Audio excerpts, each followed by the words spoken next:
running through February or March. Geithner says he will take what he calls extraordinary measures to keep the country from defaulting, but he says uncertainty from the fiscal cliff makes it hard to say how long they'll be effective. The White House and Congress are scrambling to keep the country from going over that fiscal cliff. In a Gallup poll done just before Christmas, 50% of people surveyed said it is very or somewhat likely that they'll reach a deal in time. But nearly as many, 48%, say it's not too likely or not likely at all. Joining me for today's strategy session to discuss this, CNN contributor and Democratic strategist Maria Cardona, and CNN contributor and Republican strategist Ana Navarro.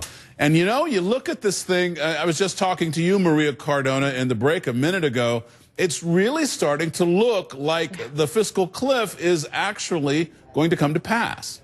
Yeah, it looks that way, Joe, which is, it's so interesting because with the news that you just gave about the debt ceiling, it's going to make the fiscal cliff look more like a fiscal Grand Canyon if leaders aren't able to really fix what is about to happen in terms of tax rates going up for everybody, as well as making sure that the country does not default on all of this. Look, it's really ironic because if you look at where Democrats were with these Bush tax cuts a decade ago when I was at the Democratic National Committee as communications director, there was a visceral reaction against them. And now Democrats want to extend these tax cuts for 98% of Americans. Republicans should just basically declare victory and go home. I mean, it's a little insane where we are right now. Ana Navarro, we've been talking here in Washington about the idea of so many Democrats now supporting the Bush tax cuts, at least for people making less than $250,000. What's your take on that?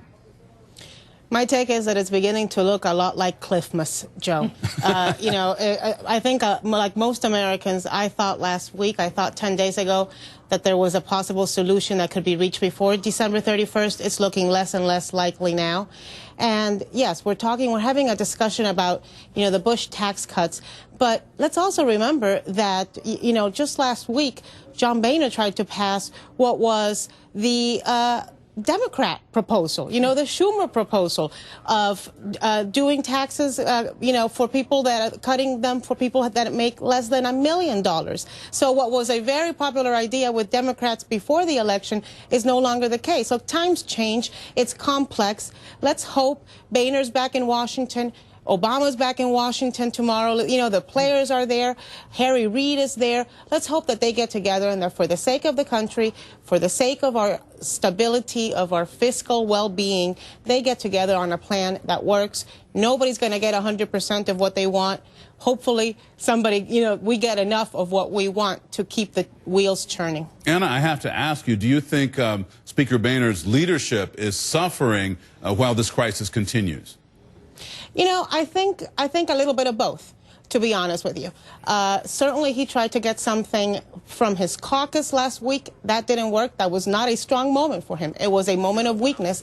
But at the same time, I think he looks like he's really trying. And it also paints the picture and makes it absolutely obvious that, you know, he's not just negotiating with President Obama. He also has to then come back and sell it to his own people, sell it to his own caucus, which at points may be even more difficult than negotiating with the White House. So it tells us all just how complex a situation we are dealing with.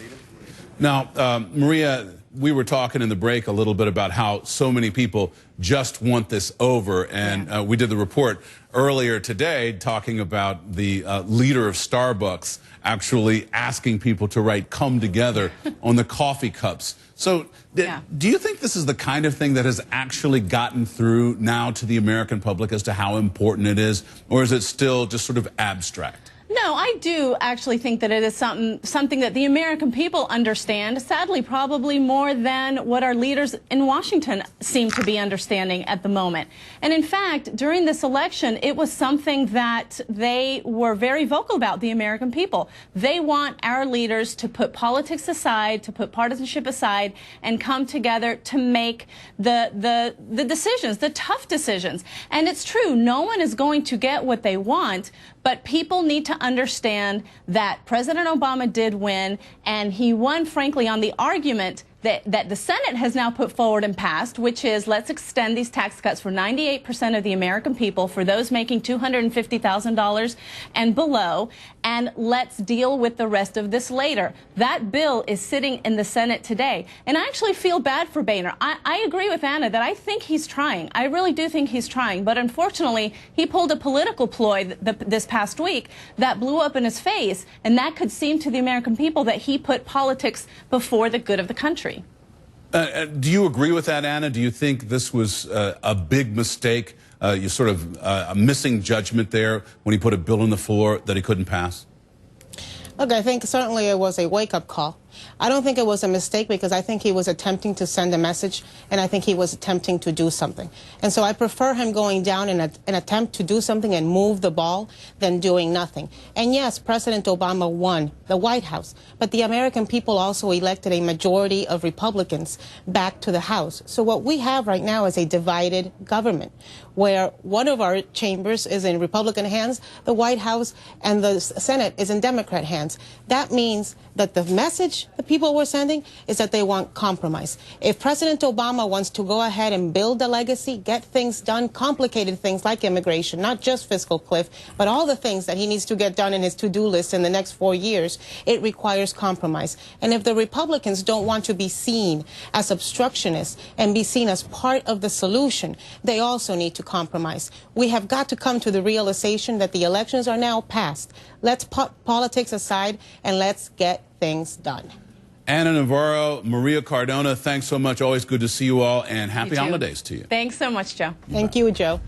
David Gregory under investigation. Did he violate D.C.'s gun laws on the air? Jeffrey Toobin joins me straight ahead. Buy one, get three is back at Joseph A. Bank. Buy any suit, sport coat, or outerwear. Get 3 more absolutely free, including signature suits, sport coats, and leather jackets. That's 4 for the price of 1. Expand your wardrobe or split the deal with friends and family. Mix and match any suit, sport coat, or outerwear. Buy one, get 3 free now. Most stores open at 9 a.m. through Saturday at Joseph A. Bank.